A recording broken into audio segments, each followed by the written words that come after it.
할렐루야. 우리 귀하고 복된 주일에 우리 예배의 자리에 나오신 우리 사랑하는 성도님들, 또한 각 가정에서 온라인으로 예배드리는 우리 성도님들을 환영하고 축복합니다. 우리 좌우 계신 분들과 사랑의 마음을 담아서 우리 반갑게 인사하겠습니다. 사랑합니다. 감사합니다. 축복합니다. 사랑합니다. 감사합니다. 축복합니다. 참 그래서 참 눈빛이 중요한 것 같아요. 우리가 마스크를 썼지만 사랑의 눈빛인지 아무런 감정이 없는 눈빛인지 마음의 창이라고 표현하지 않습니까? 눈빛을 보면 알 수가 있는 거죠. 사랑이 전달 받으셨습니까? 감사의 마음이 느껴지셨습니까? 잘 모르겠다고요? 다시 한번 우리 눈빛으로 우리 사랑합니다, 감사합니다, 축복합니다 인사하겠습니다. 사랑합니다, 감사합니다, 축복합니다. 아멘. 그 마스크를 쓰니까 다 미남 미녀가 되더라고요. 그렇지 않습니까? 다 잘생겨 보이고 다 예뻐 보이고 눈빛만 보고 우리가 마음을 알아갈 수는 없지만 우리가 이 시기에 더욱더 서로를 사랑으로 또 위로하고 격려할 수 있길 바랍니다. 우리가 6월은 호국보훈의 달로 지킵니다. 우리 기도해 주신 것처럼 나라와 민족을 위해서 피 흘리신 우리 순국 선열들은 우리는 잊지 말아야 할 것입니다. 그리고 지금도 나라를 지키기 위해서 수고하는 우리 국군 장병들 또한 우리는 기억하며 기도할 수 있게 소망합니다. 그래서 교회에서는 우리 군에서 복무하는 자녀들에게 적으나마 힘이 될 수 있도록 우리 격려 선물을 보냅니다. 이번 주 목요일 날 발송된 예정이니까요. 제가 알기로는 10명이 신청되었다고 하는데 혹시 누락되지 않도록 우리 꼭 신청해 주시기 바랍니다.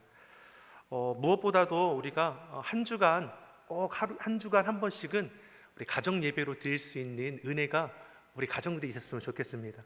가정의 달을 보내면서 말씀을 나눌 때 우리 가정들이 힘들고 어려운 이때를 일주일에 한 번이라도 함께 모여서 가정에서 예배하고 서로를 위해서 기도하는 시간을 가졌으면 좋겠다라고 제가 말씀을 나눈 적이 있는데 꼭 기억하시는 분이 계십니까?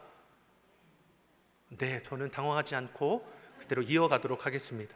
그래서 이제 말로만 저희가 이렇게 전하는 것이 아니라 다음 주일부터는 그 이제 로비에다가 가정 예배지를 저희가 비치해 놓도록 하겠습니다. 그래서 가정 예배를 드리고 싶지만 어떻게 드려야 할지 고민하시는 분이 계실 것 같아서 가정 예배지를 저희가 만들어서 비치해 놓을 테니까요. 가정 예배를 희망하시는 분들은 가족 인원수에 가져가셔서 일주일에 한 번씩 꼭 가정에서 예배함으로 가정을 세워갈 수 있기를 간절히 축복합니다. 들으시겠다는 거예요? 생각만 해보겠다는 거예요? 다시 한번 우리 옆사람과 이렇게 우리 고백하겠습니다. 하나님께서 도우십니다. 하나님께서 도우십니다. 아멘. 하나님께 도우십니다. 우리가 힘을 조금 더 냈으면 좋겠습니다.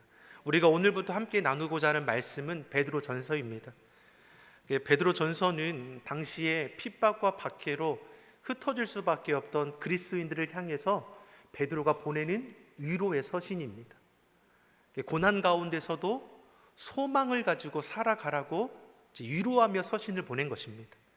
당시에 어떤 일이 있었냐면 그 로마에 큰 화재가 일어나지 않았습니까? 6일 밤낮 동안 이 로마에 불이 일어나니까 그 도시의 반절이 다 화재로 어떻습니까? 다 걷잡을 수 없는 불길로 인해서 도시의 절반이 잿더미가 되어버렸습니다. 그러니까 이 로마 황제 네로가 어떻습니까? 이제 정치적인 위기가 찾아오게 됩니다. 그래서 이 위기를 모면하고자 화재의 이유를 어디로 돌려버립니까? 기독교인들, 그리스도인들에게 화재의 원인을 돌려버리는 겁니다. 그때부터 우리가 알고 있는 것처럼 극심한 기독교 박해가 시작되는 것을 알 수 있습니다. 돌로 쳐서 맞아 죽고 화형에 처해 죽고, 여러분 콜로세움 기억하시죠? 거기서 얼마나 믿는 자들이 이 맹수들에게 찢겨서 죽임을 당하는 겁니다.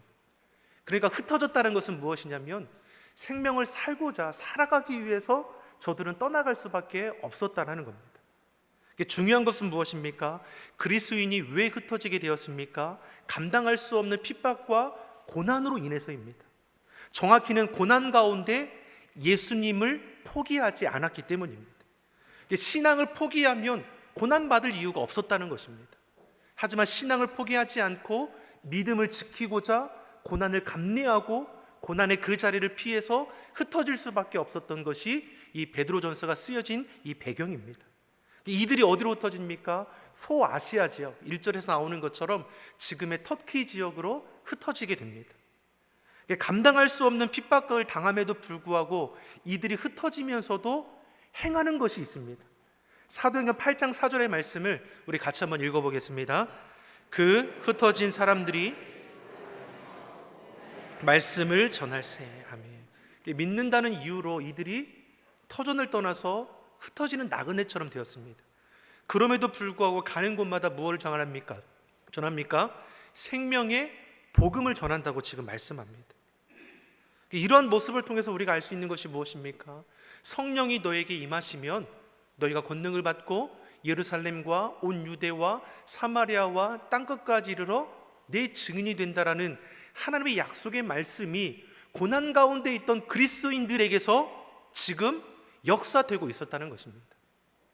비록 고난을 피해 흩어지는 나그네가 되었지만 그 나그네된 자들을 통해 하나님께서는 그럼에도 저들의 삶을 지켜주실 뿐만 아니라 하나님의 역사를 이루어가는 도구로 삼아주셨음을 우리는 알 수 있는 것입니다. 이들을 향해 베드로는 이 서신을 통해서 위로하고 있습니다. 1절과 2절의 말씀을 우리 한번 같이 읽어보겠습니다. 본문 1절, 2절 말씀을 우리 같이 읽어보겠습니다.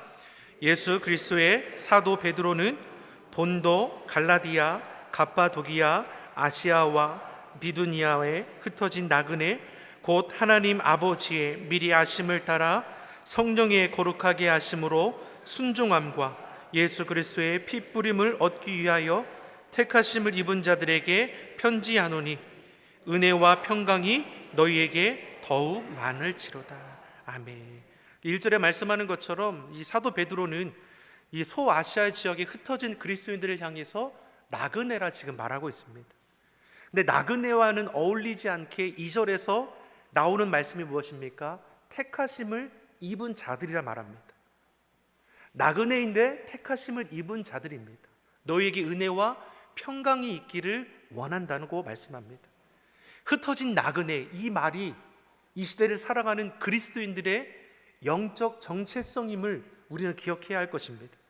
나그네인데 하나님의 부르심을 따라 택하심을 입은 자들입니다.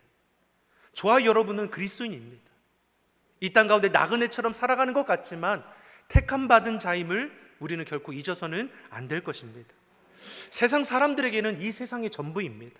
여기가 고향이고 여기가 종착지입니다. 그러나 성경은 예수님을 믿는 사람들에게 결코 이 세상이 전부가 아니라고 말씀합니다. 우리에게 이 세상은 영원히 거할 곳이 아니라 잠시 머물다가 지나가게 될 곳입니다. 예수님의 피로 구원받은 우리에게는 본향이 따로 있다라고 말씀합니다. 사도 바울이 우리에게 뭘 고백했습니까? 우리의 시민권은 하늘에 있다라는 겁니다. 우리의 본향은 하나님 나라이고 이 땅에 우리는 나그네입니다. 그래서 그리스도인은 이 땅에 사는 동안 핍박과 고난은 받게 되어 있습니다. 우리의 영적 신분 때문입니다. 세상에 속하기를 거절하는 우리는 이 땅 가운데 고난과 핍박을 받으며 살아갈 수밖에 없다라는 것입니다. 그러기에 사도 베드로는 나그네처럼 흩어진 이 그리스도인들을 위로하고 있습니다. 우리는 정처 없이 방황하는 나그네가 아닙니다. 예수 그리스도의 핏뿌림으로 택하심을 받은 자입니다. 구원받아 거듭난 우리는 영원한 생명을 소유하게 되었습니다. 그러기에 믿는 자들은 이 땅을 나그네가 아닌 하늘 본향을 향해 가는 순례자임을 꼭 기억해야 하는 것입니다. 사랑하는 성도 여러분, 이 땅이 전부가 아님을 우리가 믿음으로 고백할 뿐만 아니라 삶의 자리에서 천국을 소망하며 살아가는 기쁨을 누리기를 예수님의 이름으로 축원합니다. 옆 사람에게 이렇게 우리 축복하겠습니다. 우리는 순례자입니다. 아멘. 삶의 자리에 만나는 고난과 핍박 가운데서도 소망을 가지고 나아가기를 예수님의 이름으로 소망합니다. 사도 베드로가 말하는 소망은 세상이 말하는 막연한 희망과는 다릅니다. 성경이 말하는 소망은 확실합니다. 그리고 완전합니다. 우리가 온전히 신뢰할 수 있는 산 소망이라고 말합니다. 소망은 미래에 관한 것입니다. 아직 이루어지지 않은 것입니다. 근데 성경은 이미 이루어진 것처럼 우리에게 말씀한다는 것입니다. 장차 이루어질 소망이 아니라 예수님을 영접하는 순간 소망을 안고 살아가는 삶이라고 말씀합니다. 그래서 헬라어로 이 산소망을 가리켜 엘피스라고 합니다. 이 의미가 어떤 의미가 있냐면 생명력으로 충만해 있고 결코 사라지지 않을 소망입니다. 우리 마음을 늘 기쁘게 하고 행복하게 하는 소망입니다. 사도 바울은 이 소망을 부끄러움이 없는 소망이라고 했습니다. 이 소망을 베드로는 3절에서 어떻게 말씀합니까? 본문 3절의 말씀을 우리 같이 읽어보겠습니다. 찬송하리로다 우리 주 예수 그리스도의 아버지 하나님이 그 많으신 긍휼대로 예수 그리스도의 죽은 자 가운데서 부활하심으로 말미암아 우리를 거듭나게 하사 산 소망이 있게 하시며, 누가 우리를 거듭나게 하사 산 소망이 있게 하신다고 말씀합니까? 예수님입니다. 예수님께서는 우리의 모든 죄를 대속하셔서 십자가에 죽으셨습니다. 주시고 사흘 만에 죄의 사망의 권세를 이기고 다시 살아나셨습니다. 그 예수님께서 우리의 산 소망이 되어주신다 말씀하고 있습니다. 지금 사도 베드로는 예수님 믿는다는 사실 때문에 박해당하여 흩어질 수밖에 없었던 그리스도인을 향해 예수님 때문에 너희가 산 소망을 얻게 되었다고 말씀하고 있습니다. 즉 너희는 흩어진 나그네가 아니라 택함 받은 자임을 잊지 말라라고 말합니다. 불확실한 인생을 살아가는 자가 아니라 가장 확실한 인생을 살아가고 있다라고 말합니다. 고난을 받으며 진정한 그리스도의 삶을 살아가고 있는 너희들이 하나님은 능히 승리케 하실 것을 지금 약속하고 계십니다. 예수 믿는 우리는 구원의 복을 받았습니다. 9절에서도 무엇을 말씀합니까? 믿음의 결국 곧 영혼의 구원을 받음이라. 저와 여러분은 믿음으로 참되고 영원한 소망을 이미 받은 자들입니다.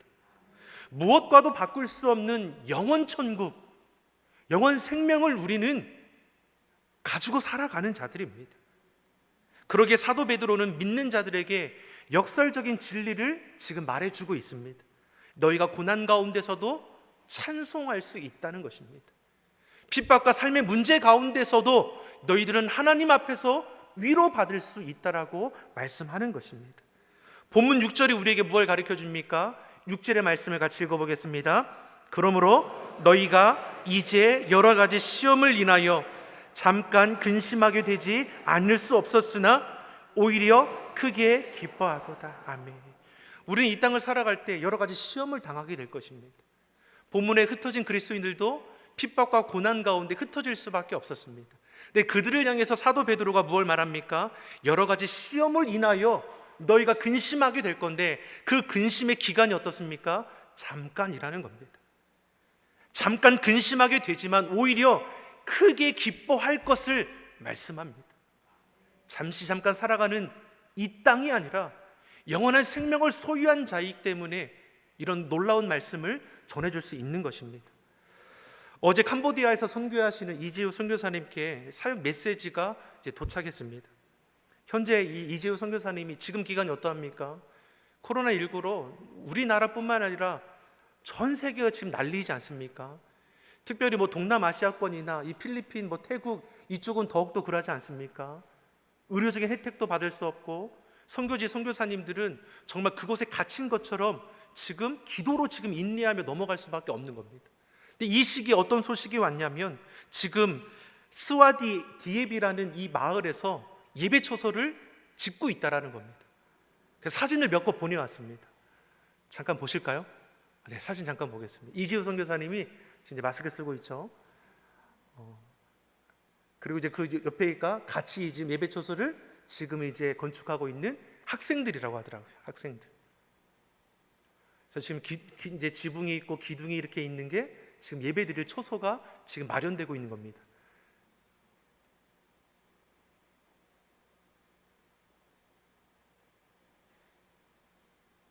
이제 바닥을 지금 예쁘게 지금 고르게 하는 작업을 하고 있고 또 이제 돌로 메꾸더라고요.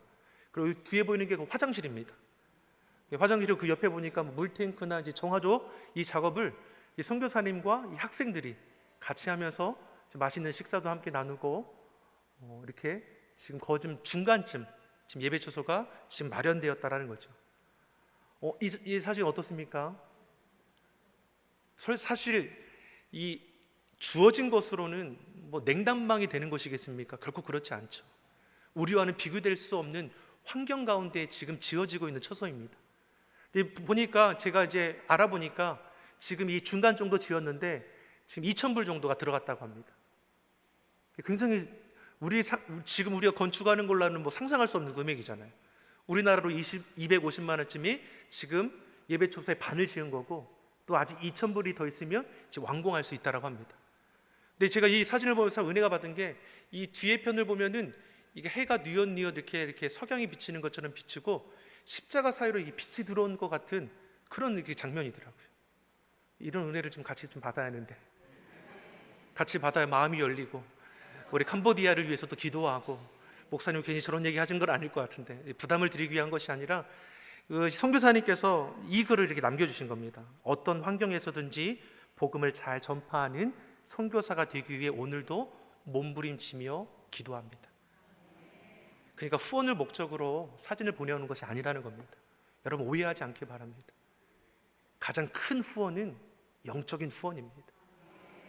여러분의 기도가 캄보디아에 전달될 줄 믿습니다.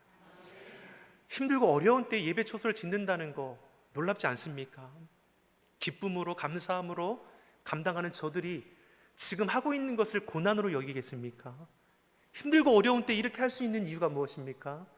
소망이 있기 때문입니다. 여러 가지 시험을 당하나 잠깐 근심할 것이고, 기쁨은 영원할 것임을 삶으로 증거하며 지금 나아가고 있는 것입니다. 오늘 본문에서도 4절과 5절이 우리에게 이런 말씀을 줍니다. 4절과 5절의 말씀을 같이 보겠습니다. 썩지 않고 더럽지 않고 있게 하시나니 곧 너희를 위하여 하늘에 간직하신 것이라. 너희가 말세에 나타내기로 예비하신 구원을 얻기 위하여 믿음으로 말미암아 하나님의 능력으로 보호하심을 입었나니. 아멘. 썩지 않고 더럽지 않고 쇠하지 않을 하나님의 유업, 우리가 기업으로 상속받게 된다는 것입니다. 사랑하는 성도 여러분, 눈에 보이지 않는다고 해서 없는 것이 아닙니다. 이미 하늘 상급에 쌓여가고 있지 않습니까? 우리가 보여지는 것에 여러분 마음이 흔들리지 않기를 소망합니다. 믿음의 눈이 열려서 우리가 믿음의 눈으로 바라볼 수 있는 은혜가 있길 간절히 소망합니다. 하나님의 능력으로 보호함을 입는다라고 했습니다. 무엇으로 말미암아? 믿음으로 말미암아 하나님의 능력으로 보호하심을 입게 되는 것입니다. 그리고 7절에 믿음에 대해서 우리에게 큰 도전을 줍니다. 7절 말씀도 같이 한번 보겠습니다. 너희 믿음의 시련이 불로 연단하여도 없어질 금보다 더 귀하여 예수 그리스도에 나타나실 때에 칭찬과 영광과 존귀를 얻게 하려 하십니다. 믿음의 시련이 무엇보다 귀합니까? 금보다 귀하다는 겁니다. 금 최고의 가치 아닙니까? 하지만 금보다 귀한 것이 무엇입니까? 믿음으로 감당하는 시련이라는 겁니다. 우리가 믿음으로 시련을 감당하여 나아갈 때 하나님께서는 우리를 향해 무엇이라고 말씀합니까? 칭찬과 영광과 존귀를 얻게 될 거라는 겁니다. 예수 그리스도에 당하는 어려움, 주님을 위해서 수고하고 헌신하는 우리들의 모습을 우리 하나님께서는 기뻐하시며 영광과 존귀, 칭찬함으로 인도하신다고 말씀합니다. 사랑하는 성도 여러분, 사실 금도 시간이 지나면 사라질 것이 아닙니까? 세월이 가면 공고해 보이는 이 금도 사라지고 말 것입니다. 그러나 우리의 믿음은 영원하고 견고하다는 것을 잊지 않기를 바랍니다. 비록 이 땅에서 우리는 고난을 받지만 주님 다시 오실 그날에 우리에게는 칭찬과 영광과 존귀를 얻을 뿐만 아니라 소망 가운데 살아가도록 인도해 주시는 것입니다. 그러기에 오늘 본문 8절과 9절이 우리에게 큰 힘이 되지 않습니까? 8절과 9절을 같이 보겠습니다. 예수를 너희가 보지 못하였으나 사랑하는도다. 이제도 보지 못하나 믿고 말할 수 없는 영광스러운 즐거움으로 기뻐하니 믿음의 결국 곧 영혼의 구원을 받음이라. 베드로 사도가 사실 서신을 보내면서 놀라하는 겁니다. 너희들은 참으로 대단하다는 겁니다. 핍박 가운데서도 흩어진 나그네처럼 살아가는 것이 아니라 택함 받은 자임을 잊지 않고 소망 가운데 믿음을 지키는 너희들이 얼마나 대단한지 모르겠다는 겁니다. 이들은 예수님을 본 적도 없습니다. 예수님의 가르침을 들은 적도 없습니다. 그럼에도 저들은 믿음으로 삶의 자리를 세워가고 있다는 것입니다. 사도 베드로가 놀라울 수밖에 없는 이유가 무엇입니까? 예수님께 제자로 부름을 받았고 예수님에게 가르침을 받았을 뿐만 아니라 놀라운 능력도 행한 적이 있었습니다. 그럼에도 고난 가운데 예수님을 3번 부인하고 도망가지 않았습니까? 그러니 사도 베드로가 이들을 칭찬하며 위로하고 또한 높이는 것을 볼 수 있습니다. 거듭난 새 생명을 가진 사람은 육신의 눈으로 보지 않고 믿음의 눈으로 바라보며 세상을 능히 이겨나갈 수 있다는 것을 지금 증거해주고 있는 것입니다. 사랑하는 성도 여러분, 우리가 살아가는 이 땅에서 만나는 여러 가지 시련과 고난이 있습니다. 여러분, 이 시련과 고난을 만날 때 우리가 믿음의 눈으로 바라볼 수 있길 소망합니다. 이 고난이 끝이라고 한다면 우리는 절망할 수밖에 없을 것입니다. 하지만 고난은 영광을 위한 과정이라는 것을 꼭 기억하시기 바랍니다. 십자가의 고난이 있었기 때문에 부활의 영광이 있었습니다. 삶의 자리에 잠깐의 근심은 크게 기뻐할 수 있는 과정이 된다는 것을 우리도 믿음으로 선포하며 삶의 자리에서 나타낼 수 있기를 예수님의 이름으로 축원합니다. 기도하겠습니다. 사랑의 하나님 아버지, 흩어진 나그네가 아니라 택함받은 하나님의 자녀임을 알게 하시고 불확실한 인생을 사는 자들이 아니라 가장 확실한 인생을 사는 우리 믿는 자들이 되게 하여 주시옵소서. 고난 가운데서도 기뻐할 줄 아는 참된 성도가 되게 하여 주옵소서. 이 세상에서 믿음으로 승리할 뿐만 아니라 이 세상을 변화시켜 나아가는 참된 소망을 품은 순례자가 다 되게 하여 주옵소서. 감사드리며 예수님의 이름으로 기도드립니다. 아멘.